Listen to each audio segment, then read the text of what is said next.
और बात करते हैं बांग्लादेश की, जहां पिछले कुछ दिनों से अल्पसंख्यक हिंदू निशाने पर हैं। दुर्गा पूजा के दौरान कुछ मंदिरों में तोड़फोड़ की गई। अब घरों को भी निशाना बनाया गया है। इस हिंसा का अब जबरदस्त विरोध हो रहा है।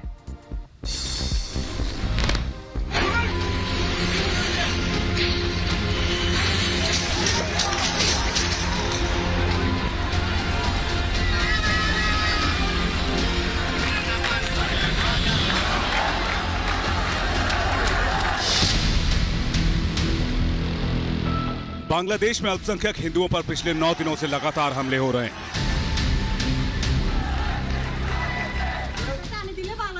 चुन चुनकर बांग्लादेश के कई जिलों में घरों में घुसकर हिंदुओं की हत्या की जा रही है।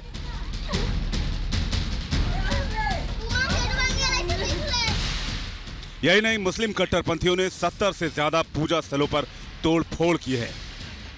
दुर्गा पूजा के कई पंडालों को आग के हवाले कर दिया गया। बांग्लादेश में हिंदुओं का हाल क्या है, ये तस्वीरें बयां कर रही हैं। मुस्लिम कट्टरपंथियों ने मां दुर्गा की मूर्ति को तहस नहस कर दिया और अल्पसंख्यक हिंदू कुछ इस तरह से पूजा करने को मजबूर हैं। मुस्लिम कट्टरपंथियों ने बांग्लादेश के 20 जिलों में हिंदुओं पर हमले किए, जिसमें अब तक करीब 4 लोगों की मौत हो चुकी है, जबकि 70 से ज्यादा लोग गंभीर रूप से घायल हुए हैं। खबरों के मुताबिक नोआखली के इस्कॉन मंदिर में 200 से ज्यादा कट्टरपंथी घुस गए और करीब 3 घंटे तक कोहराम मचाया। इन कट्टरपंथियों ने करीब 150 घरों में लूटपाट भी किया। खबरों के मुताबिक बांग्लादेश के कट्टरपंथी मुस्लिम महिलाओं और बच्चियों के साथ बलात्कार जैसी जघन्य वारदातों को भी अंजाम दे रहे हैं। बांग्लादेश में सांप्रदायिक हिंसा को भड़काने का आरोप कट्टरपंथी मुस्लिम संगठन इस्लामिक आंदोलन पर लग रहा है। इस्लामिक आंदोलन बांग्लादेश की सबसे बड़ी इस्लामी पार्टियों में से एक है। बांग्लादेश के संसदीय चुनाव में इस्लामी आंदोलन बांग्लादेश की तीसरी सबसे बड़ी पार्टी बनकर उभरी थी, लेकिन इस हमले के बाद बांग्लादेश में अल्पसंख्यक हिंदू भी अब बर्बरता के खिलाफ सड़कों पर उतरने लगे हैं। हजारों की भीड़ सड़क पर उतरकर कट्टरपंथियों के खिलाफ आवाज बुलंद कर रही है। हिंदुओं के साथ हो रही इस बर्बरता के खिलाफ भारत में भी आवाज उठने लगी है।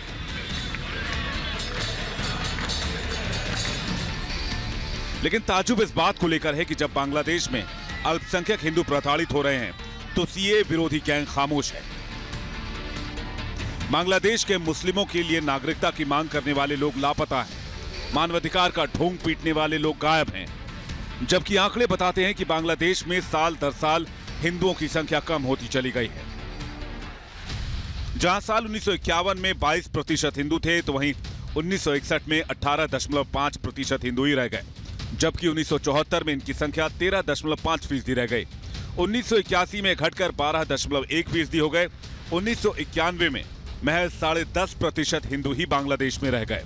तो वहीं 2001 में यह संख्या घटकर 9.3% हो गई और 2011 आते आते बांग्लादेश में हिंदुओं की संख्या महज 8.5% रह गई है। आंकड़े गवाही दे रहे हैं कि किस तरह से हिंदुओं को कट्टरपंथियों ने निशाना बनाया है और साल दर साल इनकी संख्या में भारी गिरावट देखने को मिली है, जिस पर एंटी-सीए गैंग ने आज तक खामोशी की चादर ओढ़े रखी है। और ये आंकड़े ही गवाही दे रहे हैं कि क्यों भारत ने नागरिकता कानून पारित किया। बहरहाल कट्टरपंथियों पर बांग्लादेश सरकार एक्शन ले रही है। 4000 से ज्यादा लोगों पर नामजद FIR दर्ज की गई है, जबकि तनाव वाले इलाके में सेना और अर्धसैनिक बलों की तैनाती कर दी गई है। Bureau report, Republic Bharat.